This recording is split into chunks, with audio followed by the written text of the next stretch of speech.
So many people have jumped to conclusions about the ongoing saga with Cristiano Ronaldo and the Saudi Pro League without knowing or looking for facts, but backing up their own agendas or the one laid down by people with many followers. So me making this video is not to justify his actions, whether he's right or wrong, but to tell you a brief history about what brought Cristiano Ronaldo to the league that gave him the audacity to protest. So make sure you take your emotions aside and watch this video to the end before you drop your opinions.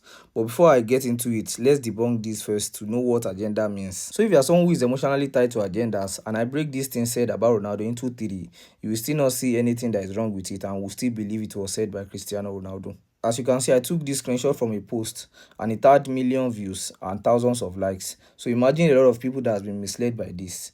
At first, why would Cristiano Ronaldo say he would not allow Benzema's transfer to Al Hilal go through, like he's in charge of transfers? They will be too strong and he would never win the league. We all know you can never make this kind of statements. But let's leave that aside. Let me get into the real video. To make it fast, there's a board in Saudi Pro League called the PIF, Public Investment Fund, which is Saudi's Pro League sovereign wealth fund that has about 75% stake in the top 4 clubs in the Saudi Pro League: Al Ahly, Al Hilal, Al Ittihad, and Al Nassr. So this 75% stake gives them broad control over these 4 clubs, how their transfers and anything that has to do with finances is being run, like player salaries and co. Keep that in mind. I have where I'm going. Flashback to 2023 before Ronaldo was signed.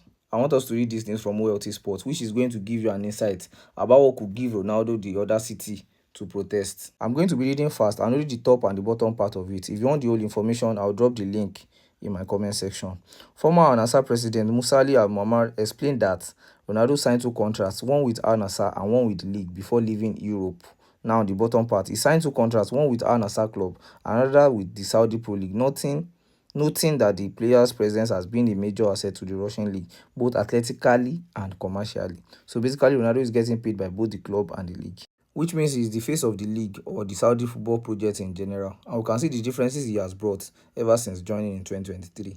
Now, if a board owns 75% stakes in 4 clubs and controls the funding, they should at least make the funding fair and even. So comparing what Al Nassr has spent in the last 3 years to Al Hilal, you see the huge difference in which we can logically say it tells in their success. In this winter transfer window, Al Nassr has spent only 400k and Al Hilal has spent 66 million. So to Ronaldo as the face of the project and someone who is always seeking for success, this is the main reason behind this protest, for how uneven the funding has been and not because of the signature of Benzema.